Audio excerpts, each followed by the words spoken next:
स्वागत। आज हम बात कर रहे हैं अमेरिकी वीज़ा नीति में एक अहम बदलाव की। इसका सीधा असर अंतर्राष्ट्रीय छात्रों पर, खासकर हार्वर्ड विश्वविद्यालय पर पड़ रहा है। ये जानकारी इंडियन एक्सप्रेस के एक लेख पर आधारित है। यूपीएससी की तैयारी करने वालों के लिए और जो भी दुनिया में क्या चल रहा है जानना चाहते हैं, उनके लिए ये ज़रूरी हो सकता है। तो हुआ ये है कि अमेरिकी होमलैंड सिक्योरिटी विभाग ने हार्वर्ड का सेविस एक्सेस रद्द कर दिया है। जी, सेविस यानी student and exchange visitor information system. हाँ, और इसके बिना तो विश्वविद्यालय के लिए नए विदेशी छात्रों को नामांकित करना लगभग नामुमकिन सा हो गया है। बिल्कुल। लेख एक बहुत बुनियादी सवाल उठाता है कि भाई उस देश में एक अंतर्राष्ट्रीय छात्र होने का अब मतलब क्या रह गया है जो खुद को स्वतंत्रता की भूमि कहता आया है। चलिए इसे थोड़ा समझते हैं। ये जो हार्वर्ड का सेविस एक्सेस रद्द हुआ है, सुनने में तो ये एक प्रशासनिक कदम लगता है ना? हाँ, ऊपरी तौर पर तो यही लगता है। पर इसके पीछे क्या संकेत हैं? इसका असल असर क्या है? देखिए, असर तो काफी गहरा हो सकता है। स्रोत में तो कुछ बहुत सख्त शर्तों का भी जिक्र है, जैसे कि पिछले 5 साल में अगर कोई विरोध प्रदर्शन हुआ हो तो उसकी ऑडियो या वीडियो फुटेज सरकार को देनी होगी। ये तो काफी गंभीर बात लग रही है। निश्चित रूप से। और स्रोत के अनुसार जो मुख्य मुद्दा है वो शायद नजरिए में बदलाव का है। मतलब अंतर्राष्ट्रीय छात्रों को अब शायद शक की निगाह से देखा जा रहा है, जैसे उन्हें अपनी बेगुनाही साबित करनी पड़ेगी। अच्छा। हाँ, और ये सीधे तौर पर फिर मुक्त अभिव्यक्ति, वो जो रचनात्मकता का माहौल होता है कैंपस में, और वो सिद्धांत जिन्होंने हमेशा से दुनिया भर की प्रतिभाओं को अमेरिका की तरफ खींचा है, उन सब पर सवाल खड़े करता है। हम अक्सर सुनते हैं अंतर्राष्ट्रीय छात्रों के पक्ष में जो तर्क दिए जाते हैं उनका आर्थिक योगदान होता है। हाँ, वो अमेरिकी छात्रों से ज्यादा फीस देते हैं अक्सर। कैंपस में विविधता लाते हैं, बेहतरीन प्रतिभाओं को आकर्षित करते हैं।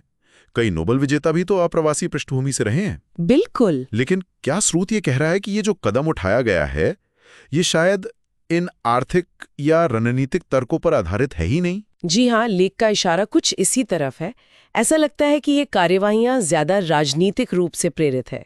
शायद कैंपस में यहूदी विरोध जैसी जो चिंताएं हैं उन्हें एक बहाने की तरह इस्तेमाल किया जा रहा है। बहाना? किस लिए? हार्वर्ड जैसे संस्थान जिन्हें उदारवादी सोच का गढ़ माना जाता है, उन्हें निशाना बनाने के लिए। ये उस तरह की लोक लुभावन राजनीति से जुड़ता है जो अभिजात्य संस्थानों को, मतलब एलीट इंस्टीट्यूशंस को, कटघरे में खड़ा करती है। अच्छा। स्रोत इसे संकीर्ण राजनीति कह रहा है और इसका संबंध कहीं ना कहीं ट्रंपवाद से भी जोड़ा जा रहा है। तो फिर इसका मतलब ये हुआ कि ये सिर्फ विदेशी छात्रों की बात नहीं है, ये तो अमेरिका में विरोध के अधिकार को लेकर सबके लिए एक तरह का डराने वाला संदेश हो सकता है। हाँ, कि अगर हार्वर्ड को निशाना बना सकते हैं तो बिल्कुल भी। स्रोत इसी व्यापक असर पे जोर दे रहा है कि कैसे वीजा स्थिति का इस्तेमाल एक हथियार की तरह हो रहा है असंतोष को दबाने के लिए। और ये विश्वविद्यालयों के लिए भी एक अंदरूनी चुनौती है कि वो अपनी एकेडमिक उत्कृष्टता बनाए रखें, लेकिन साथ ही ये जो धारणाएं बनती हैं अभिजात्य होने की, उनसे कैसे निपटें। और दुनिया पर इसका क्या असर होगा? अमेरिका की सॉफ्ट पावर का क्या मतलब, वो जो सांस्कृतिक और शैक्षिक पहुंच है। हाँ, वो F1 वीजा। हाँ, F1 वीजा दुनिया भर के कितने छात्रों के लिए वो एक सपना होता है, अमेरिकी शिक्षा, अवसर। जी हाँ, स्रोत का तर्क यही है कि ये नीति अमेरिकी प्रभाव के एक बहुत अहम स्तंभ को कमजोर कर रही है। खासकर आज के दौर में जब चीन जैसे देशों से वैश्विक प्रतिस्पर्धा बढ़ रही है, तब अपनी शिक्षा के आकर्षण को कम करना ये तो देश के लिए नुकसानदेह है। स्रोत ने इसे एक गंभीर अहित कहा है, मतलब एक तरह से खुद के पैर पर कुल्हाड़ी मारने जैसा।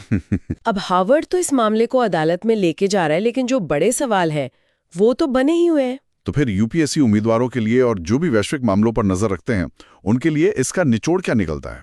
ये अमेरिकी नीति में एक बड़ा बदलाव लगता है और इसके शिक्षा, अभिव्यक्ति की स्वतंत्रता, अंतर्राष्ट्रीय संबंध, इन सब पर दूरगामी प्रभाव हो सकते हैं। ये सारे विषय तो मेंस और प्रीलिम्स विश्लेषण के लिए महत्वपूर्ण हैं। हाँ, एक मुख्य बात जो निकल कर आती है वो ये है कि कैसे किसी देश की घरेलू राजनीति सीधे सीधे उसकी अंतर्राष्ट्रीय नीति और दुनिया में उसकी छवि को प्रभावित कर सकती है। और स्रोत हमें एक सवाल के साथ छोड़ता है कि ठीक है, कानूनी लड़ाई का नतीजा जो भी हो, लेकिन आगे चलकर ये दुनिया भर में प्रतिभा और विचारों के प्रवाह को कैसे बदलेगा, और ये जो कथित तौर पर लोकतांत्रिक गढ़ माने जाते हैं, उनमें अकादमिक स्वतंत्रता का भविष्य क्या होगा? ये क्या संकेत दे रहा है? वाकई ये सोचने वाली बात है। तो ये था इंडियन एक्सप्रेस के लेख पर आधारित हमारा विश्लेषण। यूपीएससी और समसामयिक मामलों से जुड़े ऐसे ही और विषयों पर हमारी चर्चा सुनने के लिए कृपया लाइक करें, सब्सक्राइब करें, और अगर आपके कोई सवाल हैं तो उन्हें नीचे टिप्पणियों में जरूर लिखें।